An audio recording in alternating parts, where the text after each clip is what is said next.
ẹlẹ́lẹ́ alárè ìjọ̀sá ọmọ amúnikàn dọ́gba agogo mo kí nílé ajérò ọmọ ògbójúkọ̀rọ̀ jàjálẹ̀ gbogbo wáràgbá àga àmọ́sá èdè gbogbo ọlọ́jà mẹ́rẹ̀ẹ̀rìndínlógún gbogbo baálẹ̀ níjòyè gbogbo ẹ̀yin ọ̀tọ̀kù lóòlù ńlẹ̀ Yorùbá gbogbo ẹ̀yin àgbààgbà ẹ wá nǹkan fìdílé ẹjá jọ bára wa ní gbólóhùn ẹjá bára wa sòótọ́ ọ̀rọ̀ kọ́ má di ọ̀rọ̀ ọmọ ìyá méjì tí wọ́n wọ̀yẹ̀ wò tí wọ́n gbò ní sẹ́ẹ̀kẹ́ jáde àwàdà wọn sọ nù léfa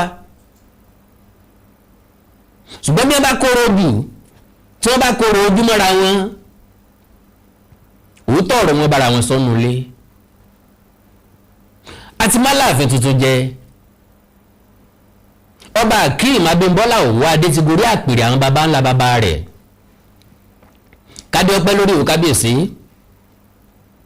kí bàtọ́ pẹ́ lẹ́sẹ̀ kábíyèsí kẹsìn ọba jẹkù pẹ́ kábíyèsí kírùkẹ̀rẹ́ ó kọjẹ títí tí kọjẹ dọkẹni káwọn olórí òṣìṣẹ́ ìbí pẹ́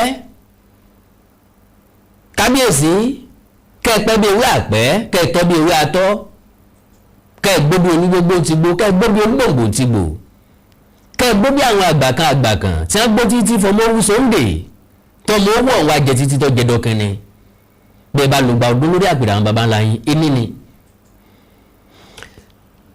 mo gán ni mo ṣèé dà ìwúyè ọba Aláàfin tuntun ọjọ́ sátidé ọjọ́ 4 ni mo ti wà nílùú Ọ̀yọ́ ọjọ́ 5 oṣù 4 òun náà láyẹyẹ ìgbádé tí í ṣe sátidé ọjọ́ ẹtì ni mo ti wà nílùú Ọ̀yọ́ mo sanná ní mo ṣe wàhálà mo rágó láti ríbi tí wọ́n sùn ní ẹnìkan kò rán mi ń ṣẹ́ ìdí ni pé mo fojú bíntín wẹ́rí díẹ̀ lókù kẹrí ó gbé mi lọ mo fojú kọ̀gáwó òkè bíntín lókù kókè ọkà mi láyà mo fojú àgbàrá wo kú dẹ̀tì díẹ̀ lókù kí n bódò lọ mi ti wo pé kí n kàn dọ́yọ́ kí n sì wálé ìtura kan tí wọ́n fọrùn kọ́ sí àtèmi àtàwọn èèyàn mi tá a jọ lọ tí n bá máa délé ìtura lọ́yọ́ wọ́n máa dé 10 wọ́n máa dé 15 mi n bá débí ó ti kún mi n bá débẹ̀ ó ti kún mi n bá débí wọ́n á ní ọ̀sáàyè mi n bá débí wọ́n á ní ọ̀sáàyè ìyẹn fún mi ní ìwúrí àti ìdùnnú wípé èrò wálé ètò tá a fẹ́ ṣe lọ́la yìí yóò dùn yóò lárinrin pọ̀ níbi aago 11 kọjá ìṣẹ́jú 23 àbí ká sọ wípé aago 12 kù ìṣẹ́jú 26 náà ni mo rí bì kan tẹ́mi àtàwọn èèyàn mi lè láǹfààní àti wọ̀ sí ìgbà òdìjọ́ kejì àwa náà múra agbabi tí ayẹyẹ ó ti wáyé lọ Àkàndá mo múra mo kóra gàgà gúgú mo lọ pẹ̀lú equipment àti crew mi bí program yìí wà memorable ó yẹ ká lákọọ́lẹ̀ rẹ̀ ṣùgbọ́n mo láǹfààní àti sọ fún gbogbo ọmọ Yorùbá tí ń gbọ́ mi pé inú mi ò fi gbogbo ara dùn sí nǹkan tó ṣẹlẹ̀ ńbẹ̀ inú mi dùn pọ̀ Abímbọ́lá Akeem jọba because mo wà nínú àwọn tí wọ́n polongo pé Owoade ni wọ́n gbọ́dọ̀ gbé kiri ọ̀hún fún ìyàndá ẹlẹ́wù ẹ̀tù aboko létí Akeem máa ń rìn aboko lábojú pa àrẹ̀mọ Owoade Ògúnṣọlá pé ìyá Aláàfin o àwọ̀ ẹ̀rọ alágbèrè iye ọ̀wọ́ adé o ẹ wojú lé ẹ̀rẹ̀ òwòdé o ẹ wá lọ wàrà tí Ṣọlá gbé ń dá bó wà ní àwọn tó nífẹ̀ẹ́ sí ọba Akeem pé kó jọba àwọn ni kandidate mi ọdún 2022 láti wà lẹ́nu ẹ̀ to the extent pé mo ṣe special ewì package fún ìdílé wọn mo lọ ságùrè láti lọ gbàtàn bóò ni wọ́n ṣe jẹ́ ń bẹ̀ bóò ni wọ́n ṣe tan mọ́pò gbogbo ẹni mo ṣàlàyé fún ibẹ̀ yẹn kọ́ ni mo fẹ́ lọ. ètò bẹ̀rẹ̀ well organized well prepared wọ́n gbọ́dọ̀ organize program kó perfect jù bá ń lọ. mo kí commissioner for art and culture honourable Wasiu Ọlátúbọ̀sún well done sir. èèyàn gbọ́dọ̀ organize program kó tún dùn jù bẹ́yẹn lọ. kí wá làbùkù tí ń bẹ́ ń bẹ̀ ò ní pé ìrètí wá dòfo people like me èèyàn kọ̀ọ̀kan tó nífẹ̀ẹ́ ìran Yorùbá bíi tọ̀dọ̀ mi because ẹni ó bá jẹ́ ọ̀jọ̀gbọ́n tó jó ńlá káyè ẹ̀dá tó sì nífẹ̀ẹ́ ìran Yorùbá tó fẹ́ràn èdè àtàṣà Yorùbá yóò mọ̀ wípé látọdún tó pẹ́ lọ́ọ̀ni àtàláàfin kì í ti jọ bára wọn ṣe. ìjà yìí bẹ̀rẹ̀ látòrí Adéyẹmí ẹlẹ́ẹ̀kejì ọba Adéníran Adéyẹmí the second pẹ̀lú bàbá wa Tadéníkáwò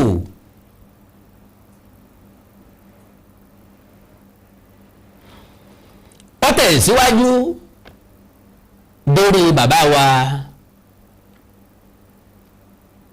ọba Adéyẹmí ọba Lámídì Adéyẹmí ẹlẹ́ẹ̀kẹta àti Ọọ̀ni àná ọba Òkun Adé Síjú Adé Jẹgbẹnẹbí àti Àkún ẹbí tí kí mọ̀ pèrè òsúnmọ́lẹ̀ súnmọ́ ẹni okùnmọ́ ló sùn kúnmọ́ láta. èyí ò ọba Òkun Adé Síjú Adé Olúbùṣe the second ìjà tá a wí pọ̀ láàrin àwọn ọba ilẹ̀ Yorùbá méjèèjì kí ló ń fàjà láàrin wọn èmi làgbà ìwọ làgbà tí ìjẹ́ kí létí baálé bá gbé pọ̀ ogógéré torí kálukú ni ọ̀fẹ́ jẹ mọ́gàjí lé bàbá tiẹ̀ bàtà bá ti ń pòwe kàkà kékeré wọn ṣàkápò ẹkùn kálukú ó ṣe ọdẹ tiẹ̀ lọ́tọ̀ọ̀tọ̀ láyé báyé ní gbogbo ilẹ̀ Yorùbá ti nígbàgbọ́ wípé Ilé Ifẹ̀ lórí ìrun àwọn lélẹ̀ tọ́tọ́ka sí Ọọ̀ni ti Ilé Ifẹ̀ gẹ́gẹ́ bí number one paramount ruler of Yorùbá land tí ó dàrú tí ò rújú tí gbogbo ilẹ̀ Yorùbá sì gbà wípé Aláàfin Ọ̀yọ́ ní kejì ipò ta là kọ́kọ́ náà ló fàjà Ọ̀yọ́ gbòòrò sọ̀yọ́ nú káwọn ọmọ gbapò kejì o orí pé kéne Ọ̀yọ́ ni ó ní empire Ọ̀yọ́ ní ìṣèjọba ilẹ̀ Yorùbá wọn ò wá láǹfààní àti pàtàn délẹ̀ wípé Ọ̀yọ́ àkọ́kọ́ ni o Ọ̀yọ́ ilé ni kí wọ́n tó lọ sọ́yọ́ Ìgbòho kó gbó tó lé wọn kúrò lọ́yọ́ ilé nítòsí Jẹ́bà lọ sọ́yọ́ Ìgbòho ní Ọ̀yọ́ ti ń pàṣẹ ilẹ̀ Yorùbá ìgbà tó yóò fi dọ̀yọ́ Àtìbà kò sárágbára lọ́wọ́ Aláàfin mọ́ agbára tó kù lọ́wọ́ Aláàfin ilé láti ṣàkóso ìlú Ọ̀yọ́ nìkan agbára Aláàfin ò dé Ìbàdàn mọ́ débi tí ó dàbẹ́kúta débi tí ó máa fò gànà lọ sí ilé olómìnira Bẹ̀nẹ̀ kí wàá la jẹ tá a jẹ tán kí la fa àfààfà tí ọ̀já tá a fà tì tá a sì fílẹ̀ kí la ń dùn mọ́ rẹ̀ ni lọ́wọ́ adẹ̀ ń pariwo ìrẹ́pọ̀ à ń sunkún ìrẹ́pọ̀ pẹ́ẹ́lẹ́ Yorùbá gbọ́dọ̀ fọwọ́sowọ́pọ̀ jọ́wọ́ la tó fẹ́ fọwọ́sowọ́pọ̀ nígbà tá a bá gbà fúnra wa. So to the best of to the glory of God Ọlọ́run ṣe é ní ṣe wípé mo wà ń bẹ̀ fúnra mi mi ò gbé lẹ́yìn o iwájú stage gangan ni mo wà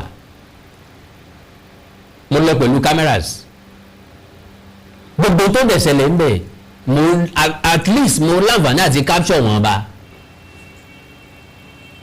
so pẹ̀lú ìyẹn mo ń láti mo lè ṣàlàyé nǹkan tó ṣẹlẹ̀ dáadáa now ẹ jẹ́ n béèrè lọ́wọ́ Ọ̀yọ́ Aláàfin àbí kí n béèrè lọ́ba Bímbọ́lá lọ́wọ́ ọba Bímbọ́lá Akeem Aláàfin Ọ̀yọ́ tuntun pé kábíyèsí ikú bàbá yèyé kí nìdí gan tẹ́ fi invite Ooni Ifẹ̀? Do you invited the olórí aládé as a spectator to just come and have a look? Pé kọ́ ni ọkàn wá wò ó. Kí nìdí tẹ́ fi waste time Ooni? Kí nìdí tẹ́ fi da bàbá ń bàbá láàmú tó bẹ́ẹ̀? Láti kàn wá jókòó kalẹ̀, no any recognition for the Ooni of Ife. Ó wà very very insulting. In fact, ẹ tó recognize the Sultan of Sokoto. You mention the name of Sultan of Sokoto, you could not mention the name of Ooni of Ife. Ọba Abímbọ́lá, ó wà ridiculous. And expectation wa ó ti dòfo lọ́dọ̀ yín, because for somebody like me and many like me, expectation wa ni pé bẹ́ẹ̀ bá ti dó o kò fẹ́ tó já láàrin Ilé Ifẹ̀ àti Ọ̀yọ́, láàrin Aláàfin àti Ọọ̀ni ẹ̀ẹ́sùn papọ̀. N ta àrí ń bẹ̀rùn kò sí àpẹẹrẹ pé ẹ rẹ́dì láti sún papọ̀. Ibi tọ́yọ́ tẹ̀sílẹ̀ tẹ̀sí ó fine. Advice mo fẹ́ fún gbogbo ọmọ Ifẹ̀.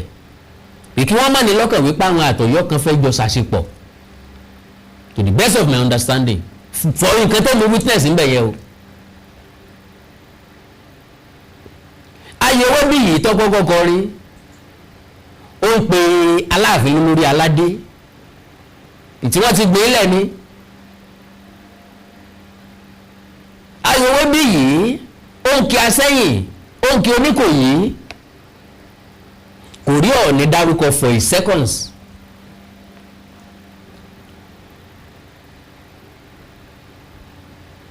Àwọn tó ṣe MC náà kàn mention orúkọ Ọọ̀ni briefly.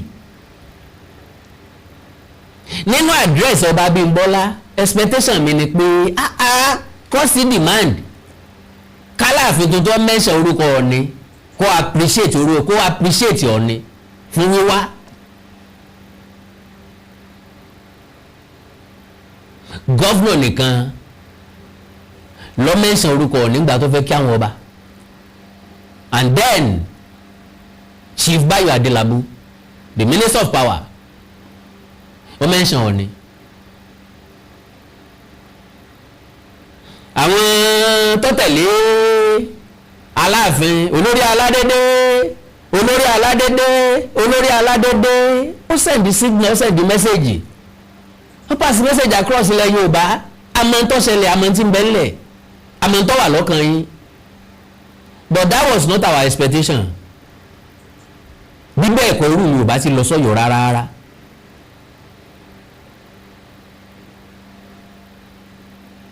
Kò jẹ́ kí n ní interest sí nǹkan tí mo lọ ṣe ń bẹ̀ gangan, because I was totally disappointed. Mo dẹ̀ mọ reason tẹ́ ẹ fi lè appreciate Ọọ̀ni, tẹ́ ẹ fi lè dárúkọ Ọọ̀ni, you don't know how to address him.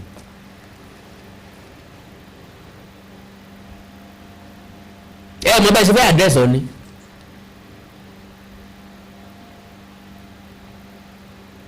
So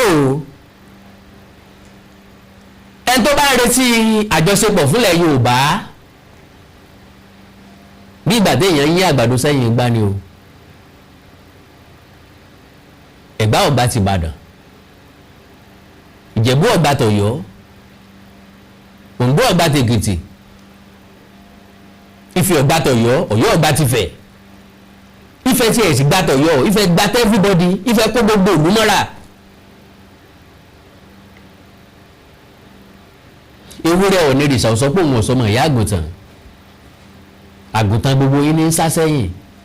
Ẹ̀wú tẹ́lẹ̀ ni pé torí pé ọmọdé ni, sọmọdé wà lọ ni. Ńdọ́tọ̀ Ọọ̀ni ti dórí àpèrè Ọọ̀ni ló ti di bàbá gbogbo Yorùbá, lábẹ́ tó dùn mọ́ àtẹ́ntí ò dùn mọ́.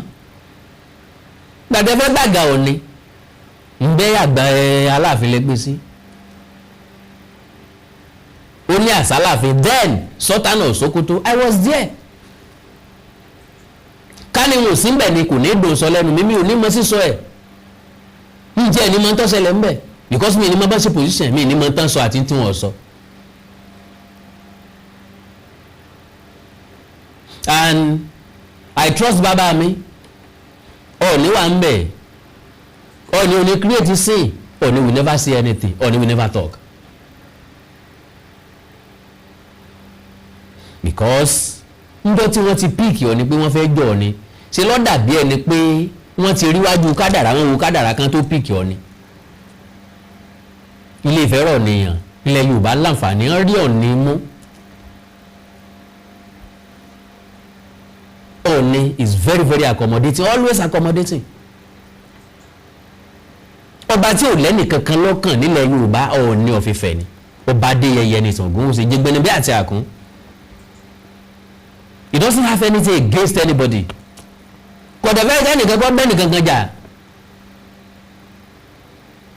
And I swear to Almighty God, tó bá jẹ́ pé mi àtèèyàn kan jọ sọ̀rọ̀ ń pa ọ̀rọ̀ yìí, ń pe àwíkókó sọ̀rọ̀ ń pa ìyá bí nǹkan kan, kọ́ lọ́wọ́ fìyà jẹ mí. I will be 50 by August. Irú mi kọ́ lè yàn fọ̀rọ̀ sí lẹ́nu mọ́. N tó bá wù mí lókù tí mo fẹ́ ṣe. Gbogbo nǹkan tá a dẹ̀ ń ṣe ló ń lákọọ́lẹ̀. Wọ́n ń kọṣẹ́ rẹ̀ lẹ̀ o. Wọ́n ń kọṣẹ́ rẹ̀ lẹ̀ o. Àwọn màláíkà méjèèjì wọ́n ń kọṣẹ́ wa lẹ̀ o. Gbogbo tá a bá ṣe lónìí ló lápẹ̀rẹ̀. Ètò onígbàgbọ́ wa.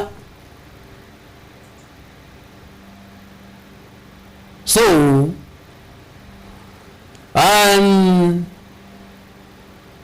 nígbà tí Aláàfin tuntun ọba Bímbọ́lá Owoade tó fẹ́ kí àwọn ọba, ó lóun fi sọ́tàn kí àwọn ọba tó kù. Sí sọ́tàn ìjọba ilẹ̀ Yorùbá ni. Ẹ recognize Olú of Warri. Ogi Ahmed the third, Atuase the third. Ẹ recognize Olú of Warri, ẹ recognize Ooni of Ifẹ̀. Ó wá insulting. Bẹ́ẹ̀ bá rí èèyàn bá ń sọ̀rọ̀. Ẹnìkan kan lè má sọ. Àmúdẹ̀ nígbàgbọ́ pé lè tí mo sọ yìí. A rí àwọn atoto ntata tó gbọ́mọ Ọ̀yọ́ tí wọ́n fẹ́ jáde láti wá sọ̀rọ̀. Ẹ̀ẹ́dẹ̀bẹ́kùn mi ń bùbá. Ó dijọ́ tẹ bá tó rí proof fún wa wípé ọ̀ràn mi yàn ju Odùduwà lọ, ìgbà náà látò gbà fún yín. Bó bá ti jẹ́ pé lóòótọ́ ọ̀ràn mi yàn ọmọ Odùduwà ni, a jẹ́ pé di babalọmọ bókó tó bẹ́pọ̀n. Adíkù òsì ní dàgbà títí kọ́ fọ́ sọ̀yà gbọ́gbọ́ orí òun ju ti bàbá òun lọ. Kọmọ gàǹgà kó góńgó kò gbọ́dọ̀ sọ pé òun ju bàbá òun lọ. Bó bá déwájú bàbá ẹ̀ náà yóò tún tẹríba ni. Torí pé ọmọ tó mọ́ yóò bí ẹ̀ lójú, òṣì ọ̀tá pa ni. So, ìfẹ́ àti ìrẹ́pọ̀ là ń retí láti ìlú Ọ̀yọ́. Àpẹẹrẹ tí èmi yá far as I'm concerned, ó ní pé òpó tó wà ńlẹ̀, ikú tó bá ti lógún òpó ńlẹ̀ lọ́rọ̀ Ọ̀yọ́ kò lè tà sí eré sísá. Ìtọ́ wà ńlẹ̀ náà ni Aláàfin tuntun máa gùn lé. Ọ̀rọ̀ Ọ̀yọ́ nìkan ló bá wá. Ẹ bá wá jọ̀gbọ̀n yóò mọ̀ wípé ó di ọjọ́ tí Ọọ̀ni àtàláàfin bá jọ lájọṣepọ̀ kílẹ̀ Yorùbá tó tẹ̀síwájú. Bí bẹ́ẹ̀ kọ́ ẹnìkan máa gbégbá bí ẹnìkan máa gbégbá bí ni, wọn ò ní support ara wọn láíláí. Ẹ̀kọ́ lẹ̀ kẹ́kọ̀ọ́ orúkọ tèmi sí. Àìké mọ́ nígbẹ̀gbẹ̀ kó gbé tọ̀ fún ẹ̀mí, kò sẹ́ni tí yóò sọ fábí kíkọ́ sọ tẹ̀yìn rẹ̀ kalẹ̀. Owó kan ti ń bẹ lọ́wọ́ alábàáhùn táwọn ní tí ń bá sọ lónìí èmi mo ní.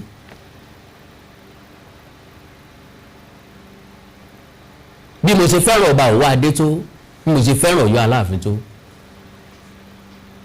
kò sẹ́ni tí yóò sọ mi pọ́ mọ àlè Ọ̀yọ́ Aláàfin ni mí. Kò sẹ́ni tó bẹ́ẹ̀ tí ó sọ bẹ́ẹ̀. Ká tó wá rọra wá ń tàn.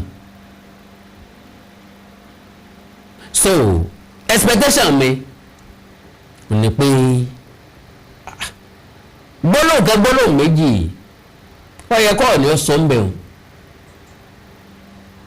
Yes, gẹ́gẹ́ bí olórí aládé of Yorùbá land.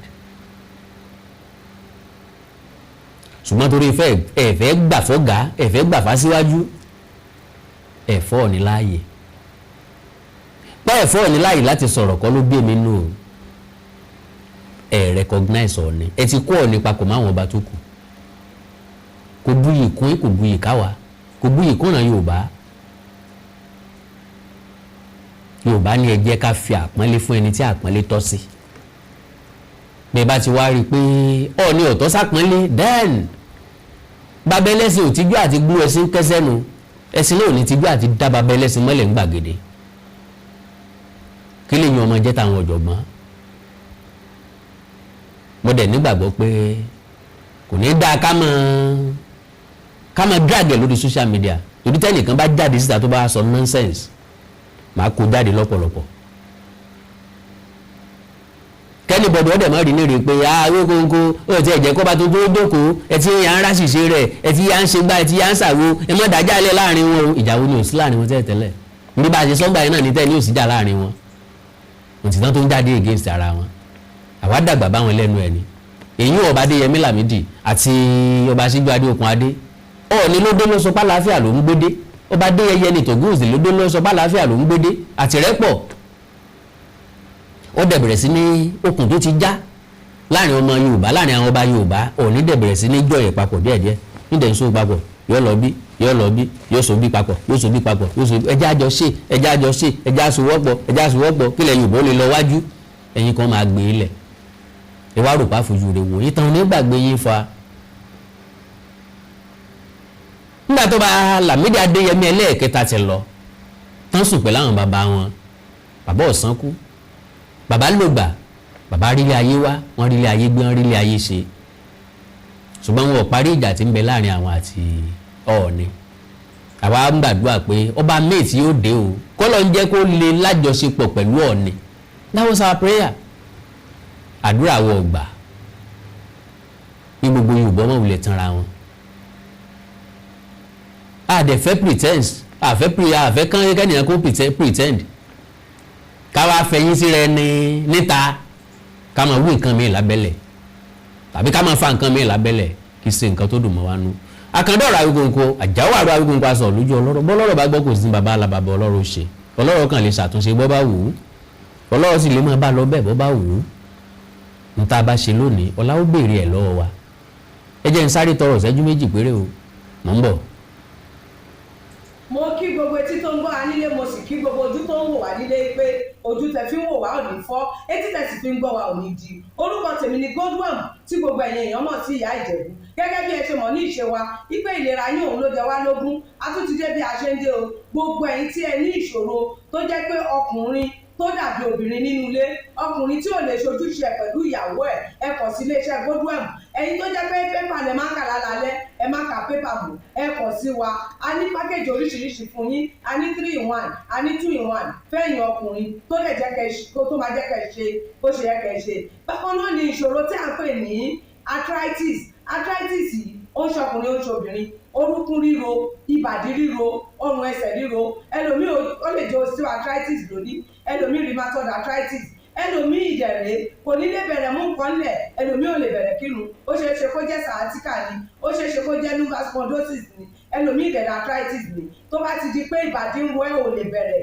ẹlòmíì orúnkún ríro ẹlòmíì ẹsẹ̀ á máa gbóná ẹlòmíì àpapọ̀ rẹ̀ á máa gbóná ẹlòmíì ẹsẹ̀ á máa gbọ̀n ẹlòmíì ara á máa tá orí á máa tá àpapọ̀ ara á máa tá ẹ kàn sí iléeṣẹ́ Godwin ìyá Ìjẹ̀bú ẹlòmíì ò lè fojú ọwọ́ ẹ̀ báyìí gbogbo ọwọ́ á máa ró gbogbo ẹ̀yin tẹ́ tí ń lò náà ẹ máa jẹ́rìí sí ẹ kàn sí iléeṣẹ́ Godwin ìyá Ìjẹ̀bú bákan náà ni àwọn èèyàn tó ń tọ̀ ìtọ̀ àtọ̀jù yìí ó ṣeé ṣe kó jẹ́ pé prostate enlargement ni fún ẹ̀yin ọkùnrin tẹ́ ti lé lọ́mọ ogójì ọdún tẹ́ bá ní prostate enlargement ẹ lè máa tọ̀ léraléra ẹlòmíì ò lè rí tọ̀tọ̀ rárá ẹlòmíì ìdẹ̀rẹ̀ tó bá fẹ́ tọ̀ á máa ní ìrora ẹlòmíì ìdẹ̀rẹ̀ kó tó débi tó máa tọ̀ sí ìtọ̀ ìtì máa jábọ́ ṣùgbọ́n obìnrin ní a máa tọ̀ léraléra kó tó débi tó máa tọ̀ sí ìtọ̀ ìyá ti máa jábọ́ ó ṣe é ṣe kó jẹ́ weakness of bladder làwọn ní àbí kó jẹ́ infection àbí kó jẹ́ diabetes insipidus tí a mọ̀ sí àtọ̀gbẹ ìyẹn náà lè fà á ká máa tọ̀ púpọ̀ jù ẹ kàn sí iléeṣẹ́ Godwin ìyá Ìjẹ̀bú èyíkéyìí tó lè fà á kẹ́ ẹ máa tọ̀ púpọ̀ jù ara iṣẹ́ wa ni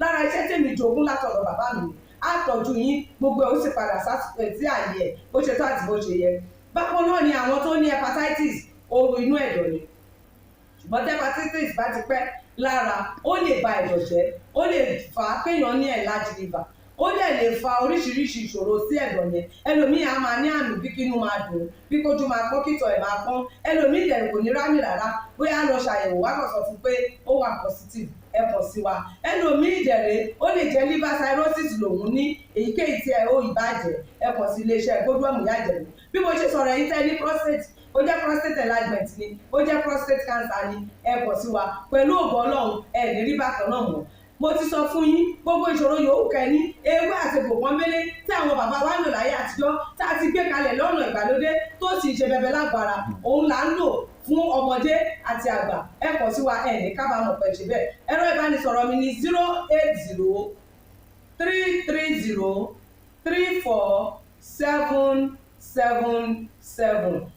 080-330-34777 ẹ bá wà lamẹ́ríkà kẹ́ ẹ wà ní Spain kẹ́ ẹ wà ní UK ibikíbi tẹ́ ẹ bá wà ó jẹ́ Canada ni ó lè jẹ́ Port Harcourt ni ó jẹ́ Abuja ni ibikíbi tẹ́ ẹ bá wà ẹ kọ̀ sí iléeṣẹ́ Godwin Ìyá Ìjẹ̀bú ẹ bá mi sọ̀rọ̀ lórí WhatsApp ẹ lè pè mí ẹ lè fi voice note lẹ̀ ẹ lè fi message lẹ̀ lórí WhatsApp máa dá yín lóhùn bó ṣe tó àti bó ṣe yẹ gbogbo ibi tẹ́ ẹ bá wà lè gbòógì wá máa dé ẹ sì ní kábàámọ̀ pé ẹ kọ̀ sí iléeṣẹ́ Godwin Ìyá Ìjẹ̀bú ẹlòmíì apákan ara ẹ̀ á máa kú kí ló fà tápákan ara fi ń kú ẹ kọ̀ sí wa ẹ máa mọ̀ ẹlòmíì ọrùn àdédé máa steve ẹlòmíì àyà ló máa dùn ẹlòmíì ẹ̀gbẹ́ ló máa dùn ẹlòmíì á máa wúkọ́ ó lè wúkọ́ kókó ti wà lẹ́nu ẹ̀ tipẹ́tipẹ́ tí ò sì ní lọ ẹlòmíì ìjẹ̀lẹ̀ ó máa ní ìṣòro àti breathe in oxygen breathe out carbon dioxide àwa máa ní ìṣòro á máa ní kàtà ń gbogbo ìgbà kí ló ń fà ó ṣeéṣe kó jẹ́ asthma ni ó ṣeéṣe kó jẹ́ bronchitis ó lè ṣeéṣe kó jẹ́ pneumonia cough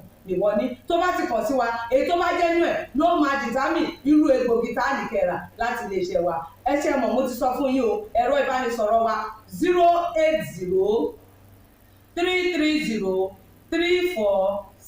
080-330-34777 iléeṣẹ́ Godwin last bus stop yín ni pẹ̀lú agbára Ọlọ́run remember if it is not Godwin it can never be like Godwin. I used to tell you health is something to be treasured. Ire o. Ẹ káàbọ̀ padà. Well, ǹjẹ́ bá ṣòfin kọ̀ọ̀rọ̀ kàkúsẹ́ tó ṣòfin àjẹ́? Àmọ́ gbàgbé ọ̀rọ̀ Yorùbá tó sọ wípé olóòótọ́ ìlú lè kàlú. Ó possible. Káwọn ọmọ àlè kan wọ́n fẹ́ kọjú ìjà sí mi lérò tí wọ́n o. Ẹ má gbàgbé kí mo sọ bẹ́ẹ̀ pé wọ́n bá mi ń bẹ̀ á dẹ̀ jọ wọ́ra wa débì kan á ní Olódùmarè nífẹ̀ẹ́ nìkan kan sílẹ̀ o lóòótọ́ bá wí tòní tọ̀lá kẹ́ni mẹ́ni òní torí ẹ̀kọ́ jáwọ́ ìjọba ṣòfin kọ̀rànkà kò sẹ́ni tí ó ṣòfin àjẹ́ ẹ má gbàgbé ntí bá ń bẹ́ nú ẹni lọ sí ipa nípa ẹ̀ ń sì má dáadáa ní tó fẹ́ bẹ̀yàn lórí látẹ̀yìn tá a gbàdọ̀ ọwọ́ ẹ̀mí ìpààyàn ti ń bẹ́ nú ẹ̀ ṣàgbà àfẹ́ pretend. Lórí ọ̀rọ̀ ilẹ̀ Yorùbá afẹ́ kí kálukú jẹ́wọ́ bó ṣe jẹ́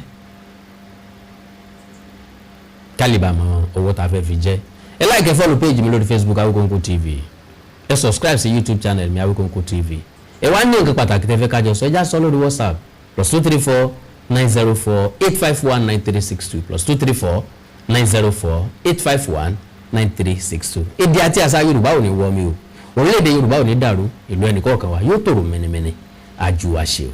Adéyẹ abẹ́fẹ́ Awikonko ó tún dé lórí ìkànnì yìí o authentic Yorùbá TV YouTube channel Yorùbá Game Show onígbèmọ̀dé tẹ́ bá ti ń gba ìbéèrè lẹ́ ó máa gba ẹ̀bùn owó ńlá lórí ètò yìí o onígbèmọ̀dé.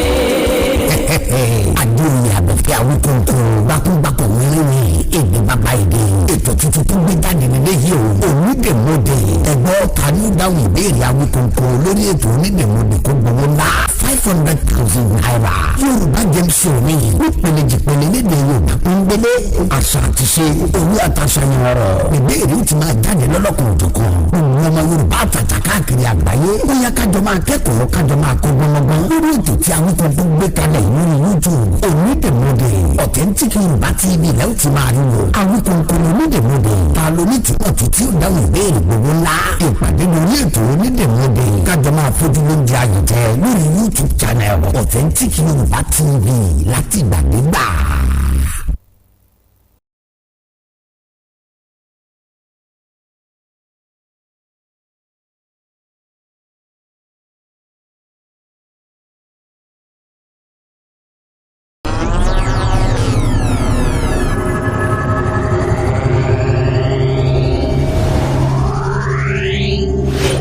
Right.